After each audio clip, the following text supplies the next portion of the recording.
Aloha galera, voltei com o projeto Marcas de Combate, 5 minutos de mulheres que correm com os lobos, e a gente tá falando do Barba Azul. O Barba Azul, onde a gente aprende a identificar essas relações tóxicas que a gente vive aí no nosso dia a dia. Então, antes de falar mais da história, eu queria falar sobre relações tóxicas, tá? Porque assim, existem relações tóxicas que se estabelecem na base da ameaça e da violência, e eu não tô falando dessas, é isso que eu quero deixar claro. Eu não tô falando, por exemplo, que você, num caso de alguém ser sequestrado e tá sendo mantido em cativeiro, não é disso que eu tô falando, porque essa pessoa realmente ela não tem como sair dali. Eu não tô falando também de uma criança sendo abusada fisicamente ou psicologicamente por um adulto. Não, também a criança não tem a condição, né? Ela não tem a psique ainda formada para sair dessa situação. Eu tô falando de relações tóxicas que são... Ai, meu Deus, hoje eu tô meio... Relações tóxicas que são desse tipo assim. Você trabalha num lugar e recebe seu salário sempre atrasado, tipo, é uma falta de respeito com o seu tempo e o seu esforço. Você tem alguém na sua vida que quer controlar a sua agenda, com quem você fala, com onde você vai. Você tem aquela amiga ou aquele amigo que bate na sua casa de madrugada e não se importa com o que você está fazendo, se você está dormindo, se você está disponível ou não.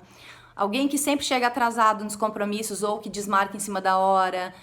São esses abusos que a gente vai permitindo e quando você vê, você está emaranhado ali naquela coisa tóxica. E às vezes a gente nem percebe que está passando abuso, né? Então é justamente isso. Então, o que acontece na história? Primeiro, né? Tipo assim, existe esse predador interno, essa voz interna, que esse tipo de abuso, esse tipo de relação tóxica, ela se manifesta no mundo exterior porque a gente tem esse predador interno que permite que na hora de dizer não, ou na hora de dizer sim, ou na hora de estabelecer limites, ele é fraco e ele, sei lá, prefere acreditar numa coisa que não existe, uma coisa que tá claramente se mostrando que não é verdadeira, porque tem uma barba azul, porque tem um sinal de alerta, tem uma bandeira vermelha, e a gente escolhe ignorar porque a gente tem o predador interno. Mesmo se a gente tivesse sido super amado na infância, não tem a ver com isso. Diz a Clarissa no livro que todo mundo tem. Que ela, né, que isso é uma coisa identificada aí pelos psicanalistas. Essa voz interior predatória, essa voz que fala mal de nós para nós mesmos. E que daí faz a gente aceitar coisas que são inaceitáveis, que passam dos limites, tá? Então, o que acontece na história? As irmãs e inclusive a noiva e até a mãe identificam que ele tem uma barba azul.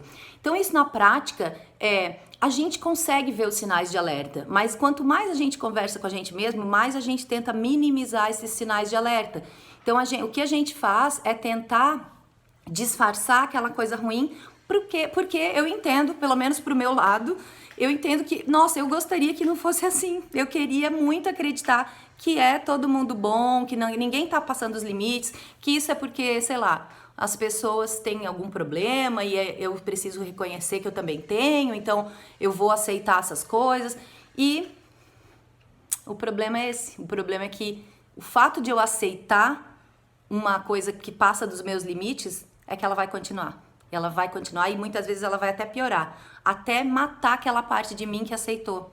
Então, assim, vamos dar um exemplo assim mais da vida real, né? Você, sei lá, você quer alugar uma sala para o seu novo negócio. E aí você procura e você acha uma sala que você vê lá que tem vários pontos que vai precisar de manutenção e você vai ter que gastar um dinheiro, mas você escolhe ignorar isso. Ou seja, ignorar a barba azul, porque essa sala fica num prédio que vai te dar um status pro teu negócio, etc.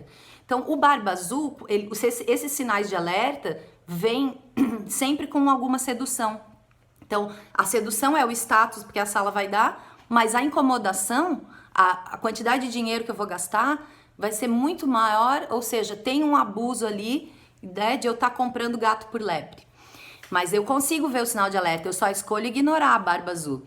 A mesma coisa num relacionamento, você começa a se relacionar com alguém, pode ser romanticamente ou pode ser de amizade, enfim, e aquela pessoa tá sempre meio que abusando da sua boa vontade. E a gente vê porque a pessoa dá sinais, até muitas vezes ela dá sinais, não é com a gente. Você observa a atitude dela com outras pessoas e você vê alguém mentindo para outra pessoa, por exemplo. E aí você pensa, tá mentindo para ela, mas para mim não vai mentir. Será? Será? Ou você vê alguém fazendo coisas que você não concorda, que dentro dos seus limites. Eu não tô querendo dizer que você é o dono da razão ou eu sou a dona da razão, nem nada disso, mas cada um tem os seus limites, cada um tem o seu código de ética, seus valores e etc. Então, quando passa disso, né, quando ultrapassa disso, é um sinal de alerta para nós. E é aí que a gente tem que ficar ligado. Então, primeira coisa é a gente vê os sinais, só que a gente escolhe ignorar. É assim que a gente entra na lorota desse predador. E ele lá fora se conectando aqui com o meu aqui dentro, tá? A gente continua amanhã. Beijo!